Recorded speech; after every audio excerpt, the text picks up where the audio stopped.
यहाँ पे 51,000 करोड़ है जो टोटल बजट है, उसमें से जो एलोकेशन है 1,65,000 जो दलित के है। बाकी जो है जो स्कीम्स जो कोई रेलेवेंस नहीं है, जो हमारे लिए जो इम्पोर्टेंट नहीं है। हमारे जो मांग है, हमारी जो डिमांड हमेशा रहा है कि उसमें 10,000 करोड़ तो होना चाहिए। दूसरी बात ये है कि जो महिलाएं जो मैला धोने की प्रथा में है, उनके लिए कोई सुविधाएं नहीं है। ये हम लोग देखा जाएगा तो ये पूरा बजट है, इसमें से बस ये जो डॉट दिख रहा है वो हमारे लिए है, जो दलित महिलाओं के लिए। हेलो जय भीम, मेरा नाम है साहिल वाल्मीकि और आप देखना शुरू कर चुके हैं द वॉइस मीडिया। इस साल का बजट आ चुका है। हम लोग अभी प्रेस क्लब ऑफ इंडिया में हैं और हमारे साथ हैं बीना पलिकल, NCDHR की जनरल सेक्रेटरी हैं। और हर साल बजट का एनालिसिस होता है कि दलित आदिवासी को पूरे देश भर के बजट में उनको क्या मिला है, उनको क्या मिला जो इस पूरे देश को अपने श्रम से संवारते हैं। उनका एक बहुत बड़ा हिस्सा है जो उनका श्रम का इस देश को जाता है। लेकिन इस बजट में उन लोगों को क्या मिला जो मेहनत करते हैं और इस देश को अपने श्रम से संवारते हैं। बीना जी, बहुत बहुत स्वागत है आपका। Thank you. जय भीम। जय Bhim.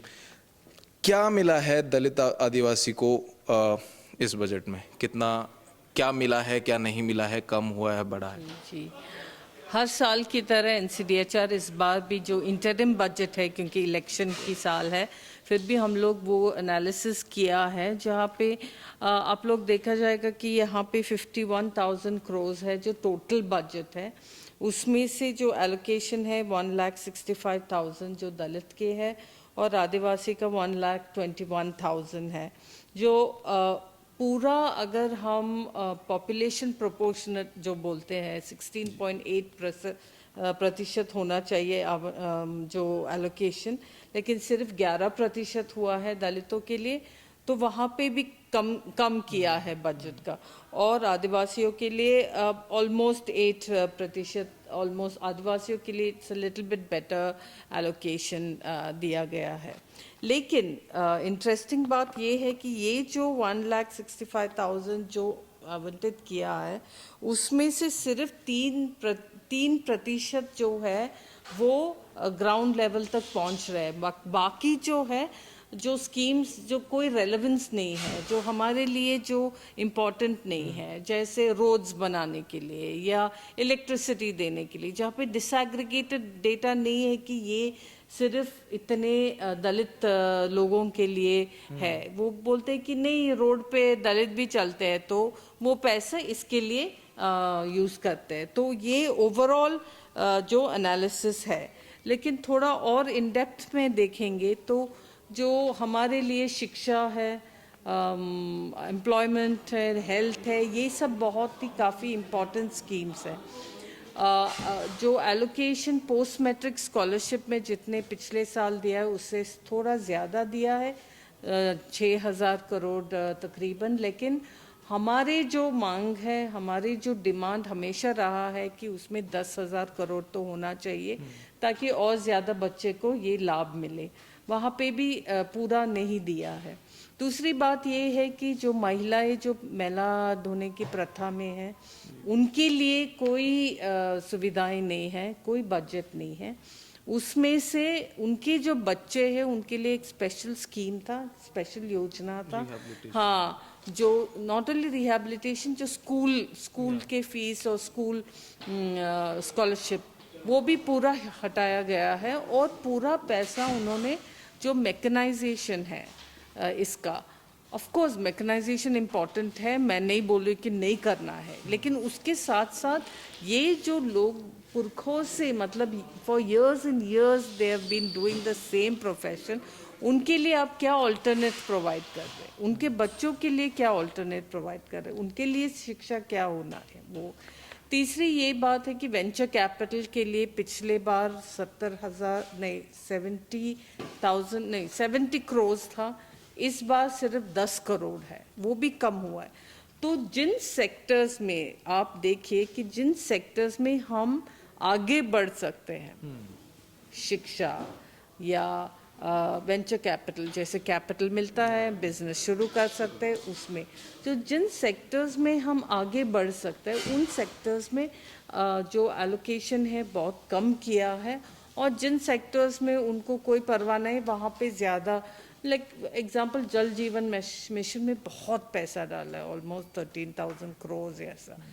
No problem in that कि पानी हमें भी चाहिए, लेकिन हमारे लोगों कितने घरों में पीने के पानी आता है, अगर हम गांव में उसमें भी बहुत डिस्पैरिटी है।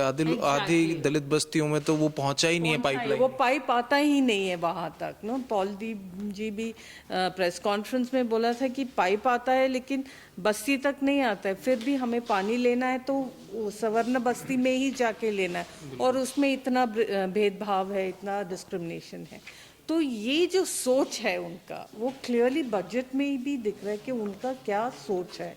तीसरी बात है कि जेंडर बजट जो महिलाओं के लिए क्या है, पिछले 10 साल में हम लोग देख रहे हैं कि कैसे वायलेंस और अट्रॉसिटीज बढ़ता जा रहा है।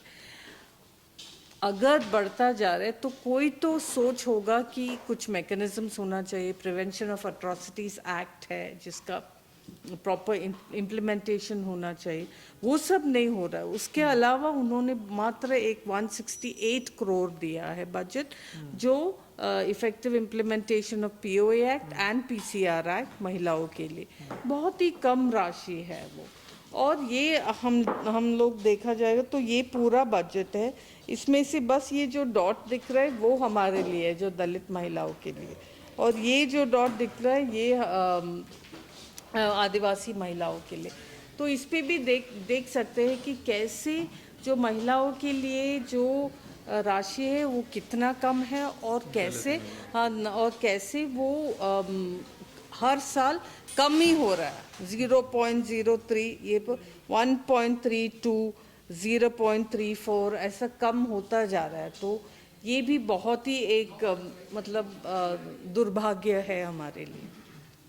कुल मिलाकर ये जो बजट है, एनालिसिस आपने किया है, कितना दलित आदिवासियों के अगर हम पर्सपेक्टिव से देखें तो कितना सही है, कितना गलत? देखो, सही गलत में तो मैं नहीं बोल सकती कि पूरा गलत है या पूरा सही है। कई चीज़ों में, कई सेक्टर्स में जहाँ पे हमें चाहिए ज़्यादा पैसा वहाँ पे कम दिया है, और जिस सेक्टर्स में हमें ज़्यादा पैसे नहीं चाहिए वहाँ पे ज़्यादा दिया है। तो कहीं ना कहीं ये भी एक खेल है कि इन लोगों के साथ हम एक खेल खेलेंगे कि जहाँ उनको चाहिए और ज़्यादा पैसा वहाँ पे कम करेंगे। तो ये हर साल कम होता जा रहा है, तो वो थोड़ा एक वरिंग चीज़ है हमारे लिए, क्योंकि हमें चाहिए क्या, हमें मल्टी मिलियनर्स नहीं बनना है, बस हमारे बच्चों के लिए अच्छा शिक्षा होना चाहिए, नेशनल ओवरसीज स्कॉलरशिप होना चाहिए, है ना। इसमें कम नहीं करना है, इसमें ज़्यादा पैसा देंगी तो हमारे बच्चे भी will be able to access education यहाँ पे या बाहर जाके। या तो मुझे लगता है कि वो जो ट्रेंड है पिछले 10 साल से वो चलता जा रहा है, वो सेम ट्रेंड, उसको हमें, वही हमारा डिमांड है कि उस ट्रेंड को तोड़ के हमें कैसे ज़्यादा एक डिमांड रख सकते हैं कि ये सेक्टर्स में हमें ज़्यादा पैसा चाहिए। थैंक यू सो मच, बहुत बहुत शुक्रिया बीना जी हमसे बात करने के लिए। जय भीम।